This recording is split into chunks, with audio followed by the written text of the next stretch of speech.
Lieutenant Brian Brennan is a walking, talking miracle. There's no other word for it. 1 year ago today, he lost both his legs to a roadside bomb in Afghanistan, and now his mother is watching him learn to run all over again. It's the first time we saw Brian run. The 44 pounds of explosives, which tore off his legs and killed 3 fellow soldiers in the 101st Airborne Division, also left Brennan with a brain injury so traumatic there seemed little hope for recovery.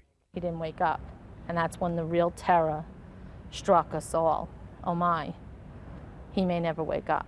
They said on a scale of 1 to 10, 1 being the worst, he was a 1. Then one day last June, he had a visitor. It was a very, very grim situation, very tough one. General David Petraeus, who once commanded the 101st Airborne, tried the usual words of encouragement. Hang tough, big guy, your troopers need you back out there. But his 4 stars carried no weight. There was absolutely no response whatsoever. Did you think there was any hope? Not really. I see his beautiful blue eyes, but he's staring right through me. And he doesn't know who I am, and he doesn't know I'm there. Petraeus turned to leave, then decided to give it one last try. I just decided to shout out, Cherokee. That's right, Cherokee. It's a Cherokee Indian word that's the motto for the famous Band of Brothers Regiment in the 101st. We counted 1, 2, 3, Cherokee. That's when he kind of sat up in the bed as best as he could. Like saying, I'm in here, I'm in here. All of a sudden, the lieutenant, his stumps are banging up and down on the sheets. His head is moving around and very clearly responding to his unit's nickname. Everybody in the facility was clapping and crying. The doctors who had been working on him and giving us all that bad news came running down the hall. We heard, we heard. For 3 weeks, he had not responded to the voices of his family. But that Band of Brothers motto brought him back from the living dead. It's just so awesome to be part of that historic unit.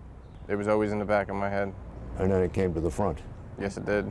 After that, he just, every day got a little bit better, a little bit better, a little bit better. Last weekend, the general and the lieutenant met up again. How are you doing there, big guy? Very good, sir. How you doing? He introduced Brennan as the unsung hero of the New Jersey Hall of Fame. That walk across the stage brought the house down and overwhelmed his father. I know how tough he is. And if there's anybody in this world that could do it, he was the one. Less than a year after being comatose and unresponsive, he delivered a speech to a crowd of 2,000. I accept this honor on behalf of all servicemen and women. And guess what happened? 1, 2, 3, Cherokee! Do you know what Cherokee means? It means stand alone. How perfect is that? David Martin, CBS News, Walter Reed Army Medical Center.